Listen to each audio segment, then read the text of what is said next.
ایک باغ میں جہاں ایک شخص کا اونٹ دیوانہ ہو گیا تھا اور وہ حضور کو بلا کے لے گئے۔ اونٹ دیوانہ ہو جائے تو سخت نقصان دہ ہوتا ہے، تو صحابہ کہتے ہیں کہ حضور جب داخل ہوئے تو ہم ڈرے کہیں حضور کو نقصان نہ پہنچا دے، کیونکہ وہ حضور کو دیکھ کے دوڑتا ہوا آیا، لیکن جو ہی وہ قریب آیا تو منظر عجیب تھا۔ اس نے اپنی پیشانی حضور کے قدموں میں رکھ دی اور سجدہ ریز ہو گیا۔ جب اونٹ کی اس محبت کو ہم نے دیکھا تو برجستہ کہا کہ نحنو احق ان نسجد للنبی صلی اللہ علیہ وآلہ وسلم، حضور ہمارا بھی جی چاہتا ہے کہ ہم آپ کو سجدہ کریں۔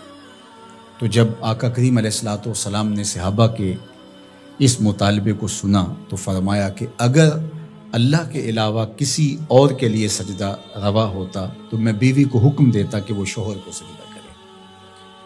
تو اللہ کے علاوہ شریعت میں سجدہ کسی کو روا نہیں۔ سجدہ تعبدی جو عبادت کی نیت سے کیا جاتا ہے وہ تو کسی کو بھی جائز نہیں ہوا، کبھی بھی نہیں ہوا، کسی شریعت میں بھی نہیں ہوا، چونکہ شرک کی کبھی بھی اجازت نہیں ہوئی۔ لیکن جو سجدہ تعظیمی ہے وہ پچھلی شریعتوں میں جائز تھا، لیکن اس امت کے اندر اس کے بھی روک دیا گیا تاکہ اس کا راستہ ہی بند کر دیا جائے۔ ایاک نعبد و ایاک نستعین، ہم تیری ہی عبادت کرتے ہیں اور تجھی سے استعانت طلب کرتے ہیں، تجھی سے مدد مانگتے ہیں۔ عبادت کسے کہتے ہیں؟ اقصی غایت التذلل والخضوع، انتہائی درجے کی عاجزی اور انکساری عبادت ہے، اور عبادت کا جو نقطہ کمال ہے وہ سجدہ ہے۔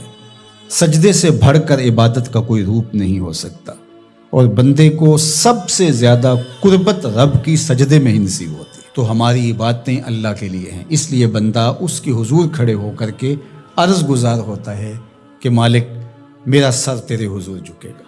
تو یہ جو تقدم ہے ایاکا کا وہ اس لیے ہے تاکہ یہ حسر پیدا کر دیا جائے کہ ہماری پیشانی اللہ کے علاوہ کسی کے آگے نہیں جھکتی۔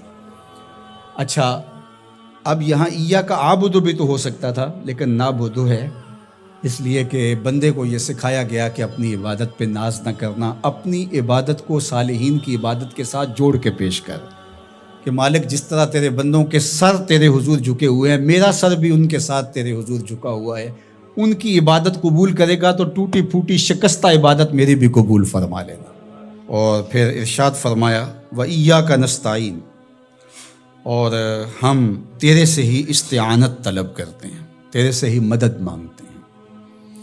استعانت اون سے ہے، اور استعانت کا معنی پھر یہ طلب ماخذ ہے نا اس کا، خاصہ باب استفعال کا، تو پھر اس کا مطلب یہ ہوا طلب الاون، مدد کا طلب کرنا۔ تو ہم اللہ جل شانہ کی عبادت بھی کرتے ہیں، اور پھر دوسرا درجہ جو ہے مدد طلب کرنا، نصرت اور تائید طلب کرنا، وہ بھی ہم اللہ سے طلب کرتے ہیں۔ تو اس لیے عبادت بھی اسی کے لیے ہے، کسی اور کے لیے عبادت تو ہو ہی نہیں سکتی، اور مدد اور نصرت بھی اسی سے ہی طلب کی جائے گی۔ جس طرح ایاکا معنی میں حسر پیدا کرنے کے لیے اس کو مقدم کیا گیا ہے، ایاکا نعبد و ایاکا نستعین، تو یہاں بھی ایاکا کو اسی طرح مقدم کر کے وہی زور یہاں کلام میں پیدا کیا گیا ہے، تاکہ جو ہے وہ سمجھنے والے اس کو سمجھنے میں کوئی ٹھوکر نہ کھائیں، اور اللہ ہی سے مدد طلب کرنی چاہیے۔